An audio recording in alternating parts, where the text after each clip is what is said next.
Hi అండి, నమస్తే. ఇంట్లో ఇలా మాప్ స్టిక్ కానీ వైపర్ స్టిక్ ఉంటుంది కదండి, ఇలా పొడవైన స్టిక్ని తీసుకొని వేస్ట్గా ఉన్న ఒక క్లాత్ను సీజర్తో మధ్యలోకి కట్ చేసుకోవాలి. కట్ చేసుకున్న ఈ క్లాత్ను ఇలా వైపర్ స్టిక్ యొక్క పైభాగం నుంచి కింది వరకు వేసి అది ఊడిపోకుండా ఉండటానికి ఒక రబ్బర్ బ్యాండ్ను వేసేయండి. ఇప్పుడు ఈ క్లాత్ పైన మీకు నచ్చిన లిక్విడ్ని వేసిన తర్వాత పైన కబోర్డ్స్ ఉంటాయి కదండి, మనము స్టూల్ కానీ టేబుల్ ఏది కూడా ఎక్కకుండా ఇలా కింది నుంచే పైన ఉన్న కబోర్డ్స్ని మనము ఈజీగా క్లీన్ చేసుకోవచ్చు. కబోర్డ్సే కదండి, మన ఇంట్లో ఉండే ఫ్లవర్ వాజులు కానీ ట్యూబ్లైట్స్ ఇలా పైన ఉన్న వాటిని క్లీన్ చేసుకోవాలంటే ఏదో ఒక సహాయంతో క్లీన్ చేసుకుంటాం కదండి. ఇలా ఎవరి సహాయం తీసుకోకుండానే మన ఇంట్లో ఉండే వాటితోటే ఈజీగా క్లీన్ చేసుకోవచ్చు. చూసారు కదండి, మనం ఇలా ఒక్క స్టిక్కి క్లాత్ను వేసుకొని ఇంట్లో ఉండే అన్ని వస్తువులను కూడా ఈజీ ప్రాసెస్లో క్లీన్ చేసుకోవచ్చు. శుభ్రం చేసిన క్లాత్కి డస్ట్ అనేది ఎక్కువగా ఉంటుంది కదండి, దాన్ని డస్ట్బిన్లో వేసినా సరిపోతుంది, లేదా క్లీన్ చేసి మరొకసారి కూడా యూజ్ చేసుకోవచ్చు. ఒకరు కామెంట్ పెట్టారండి, కిచెన్ క్లీనింగ్ కబోర్డ్స్ క్లీనింగ్ చూపించండి అక్క అని. నేను ఇక్కడ కబోర్డ్స్ క్లీనింగ్ చూపిస్తున్నానండి.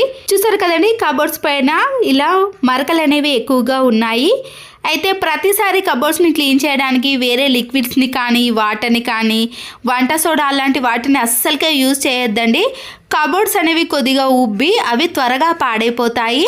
కాబట్టి నేను ఇక్కడ కొలిన్ని మాత్రమే యూజ్ చేశానండి. నేను సంవత్సరాల పాటు ఇది మాత్రమే వాడాను. దీనివల్ల కబోర్డ్స్ అనేవి ఎప్పుడు చూసినా కూడా నీట్గా క్లీన్గా ఉంటాయి. మరకలు కూడా ఈజీగా తొలగిపోయాయి. నేను ఇంతకు ముందు వీడియోలో కిచెన్ క్లీనింగ్ కూడా చూపించానండి, అందుకొరకే ఇప్పుడు చూపించడం లేదు. ఇలా మనము కబోర్డ్స్ని పైన ఉన్న వాటిని కానీ ఇలా ఉన్న వాటిని ఏవైనా సరేనండి, మీరు కొలిన్తో మాత్రమే క్లీన్ చేసుకొని చూడండి. మంచి షైనింగ్లోకి క్లీన్గా నీట్గా కనిపిస్తాయి. ఆఫీస్కి వెళ్ళే వాళ్ళు కానీ డ్యూటీలు చేసేవారు ఉంటారు కదండి, హ్యాండ్ బ్యాగ్లో ఇలాంటి కీస్ని వేసుకొని మళ్ళీ తర్వాత మనము ఆ కీ కోసం వెతకాల్సిన పని అయితే ఉంటుంది. ఇలా ఒక పిన్నిస్కి మనము కీస్ని పెట్టేసి హ్యాండ్ బ్యాగ్కి పైన పెట్టేసామనుకోండి, మన టైం అనేది చాలా సేవ్ అవుతుందండి. వెతకాల్సిన పని కూడా ఉండదు. ఇలా డైరెక్ట్గా హ్యాండ్ బ్యాగ్లో నుంచి తీసి కీని తీసుకున్నాం అనుకోండి, మన పని అనేది చాలా సులువైపోతుంది. గుడికి వెళ్ళినప్పుడు కానీ ఇంట్లో కొబ్బరికాయను కొట్టినప్పుడు తర్వాత మనము బయట అలాగే పెట్టేసామనుకోండి, త్వరగా బూజు పట్టే అవకాశం ఉంటుంది. వంట నూనెను కాకుండా కొబ్బరి నూనెని మాత్రమే ఇలా కొబ్బరి చిప్ప లోపల అప్లై చేసామనుకోండి, బయట పెట్టినా కానీ ఫ్రిడ్జ్లో పెట్టినా కానీ కలర్ మారకుండా ఉంటుంది. చాలా మందికి స్పెట్స్ ఉంటాయండి. కొన్ని రోజుల తర్వాత స్పెట్స్ మనము ప్రతిరోజు పెట్టుకోవడం వలన జారిపోతూ ఉంటుంది. ఇలా జారిపోకుండా ఉండాలంటే ఇలా స్పెట్స్ యొక్క పై భాగాన రెండిటికి మనము ఇలా రబ్బర్ బ్యాండ్లను వేసి పెట్టేసుకున్నాం అనుకోండి, చెవుల నుండి కిందికి జారకుండా ఇలా స్టిఫ్గా ఉంటుంది. దేవుడి గదిలో మ్యాచ్ బాక్స్ అనేది కంపల్సరీ ఉంటుందండి. మనము ఆయిల్ని ముట్టిన తర్వాత ఇలా మ్యాచ్ బాక్స్తో వెలిగించామనుకోండి, పుల్లలు అనేవి వేస్ట్ అయిపోతూ ఉంటాయి.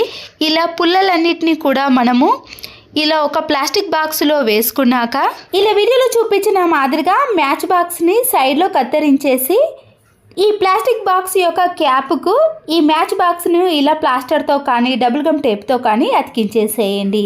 ఖాళీ అయిన మ్యాచ్ బాక్స్ను మనము ఈ ప్లాస్టిక్ బాక్స్ యొక్క అడుగు భాగాన డబుల్ గమ్ టేప్తో అతికించేసుకోవాలి. ప్రతిరోజు దీపాన్ని వెలిగించేటప్పుడు ఇలా ప్లాస్టిక్ బాక్స్లో నుంచి అగ్గిపుల్లను తీసుకొని ఇలా మ్యాచ్ బాక్స్తో వెలిగించేసామనుకోండి, పుల్లలు అనేవి వేస్ట్ కాకుండా ఉంటాయి. ప్లాస్టిక్ బాక్స్ అడుగు భాగాన కూడా ఖాళీ మ్యాచ్ బాక్స్ని అంటించాం కదండి, ఇలా మనము వెలిగించిన అగ్గిపుల్లలన్నింటినీ కూడా దేవుని గదిలో పడేయకుండా ఈ ఖాళీ మ్యాచ్ బాక్స్లో పెట్టేసామనుకోండి, దేవుని గది కూడా చాలా నీట్గా ఉంటుంది. పండగలకు మనము ఇలాంటి స్టీల్ బాక్స్లు అన్నింటినీ కూడా నీట్గా శుభ్రం చేసుకుంటాం కదండి. అయితే ఎలాంటి లిక్విడ్లు అవసరం లేకుండా మనము కొద్దిగా వెనిగర్ని వేసి మళ్ళీ ఏదైనా పొడిక్లతో క్లీన్ చేసుకున్నాం అనుకోండి, ఈ స్టీల్ బాక్స్లు అనేవి మంచి షైనింగ్ లోకి రావటమే కాకుండా సిలుము కానీ ఏదైనా జిడ్డు ఉన్నా కూడా పూర్తిగా తొలగిపోతుంది. చూడండి, స్టీల్ బాక్స్లు అనేవి ఎంత నీట్గా మళ్ళీ కొత్త దానిలా షైనింగ్ లోకి వచ్చేసాయో.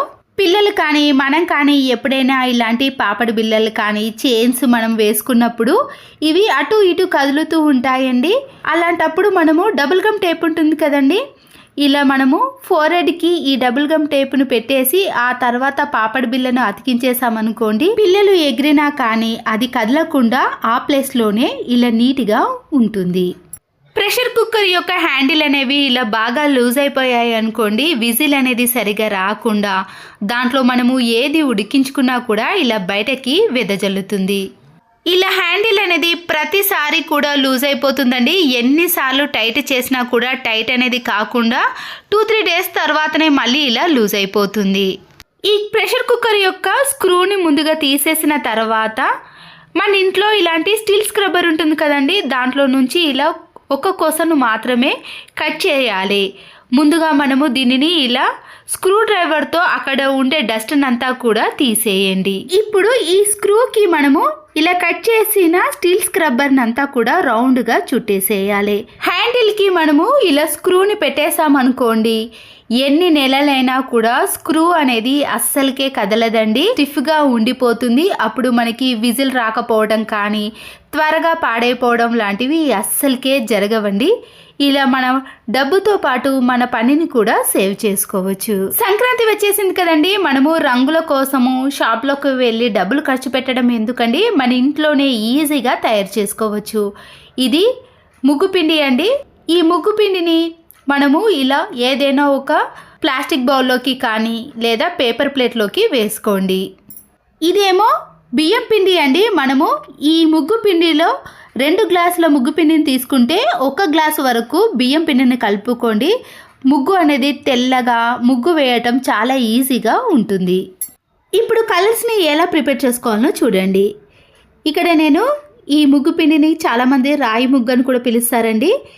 కలర్స్ ఎంత కావాలనుకుంటున్నారో అలా మీరు ముగ్గును ఇలా సపరేట్గా చేసుకోవాలి. మన ఇంట్లో ఫుడ్ కలర్స్ ఉంటాయి కదండి, మీకు ఏ ఫుడ్ కలర్ కావాలంటే ఆ ఫుడ్ కలర్ని తీసుకొని ఇలా సపరేట్ చేసిన ముగ్గులో ఈ కలర్స్ని వేసుకోవాలి. మన ఇంట్లో పారాషూట్ కొబ్బరి నూనె ఉంటుంది కదండి, ఇలా కొద్దిగా కొబ్బరి నూనెని తీసుకొని ఇలా ఫుడ్ కలర్ వేసిన దాంట్లో కొద్దిగా ఆయిల్ని వేసుకుంటూ స్పూన్తో కానీ చేత్తో కానీ పూర్తిగా కలిపేసేయండి. చేతితో కలిపితేనే పూర్తిగా మిక్స్ అయిపోతుందండి. చూసారు కదండి, కలర్ కూడా మనకి ఇలా లైట్గా కాకుండా డార్క్గానే వస్తుంది. మనం ఫుడ్ కలర్ వేసిన దాన్ని బట్టి ఉంటుంది. ఇది కొద్దిగా ఆరితే సరిపోతుందండి. వాటర్తో కూడా కలుపుకోవచ్చు, కానీ టైం అనేది ఎక్కువగా తీసుకుంటుందండి. 2-3 డేస్ వరకు ఎండలో ఆరబెడితేనే అది ఇలా కలర్గా మారుతుంది. ఆయిల్తో కలుపుకున్నామనుకోండి, ఈ కలర్స్ అనేవి మంచి షైనింగ్లోకి రావటమే కాకుండా ఇలా కలర్ఫుల్గా కూడా కనబడతాయి. చేతికి కూడా అంటుకూడదండి కలర్ ఎక్కువగా. చూసారు కదండి, ఇలా కలర్ని మనము వేసిన తర్వాత ఒక 2-3 అవర్స్ పాటు మాత్రమే ఎండలో ఆరబెట్టుకోండి. పండగకి మనము చాక్ పీస్తో కానీ ముగ్గు పిండితో వేసినా కూడా ఈ కలర్స్ అనేవి ఇలా అందంగా కనబడతాయి.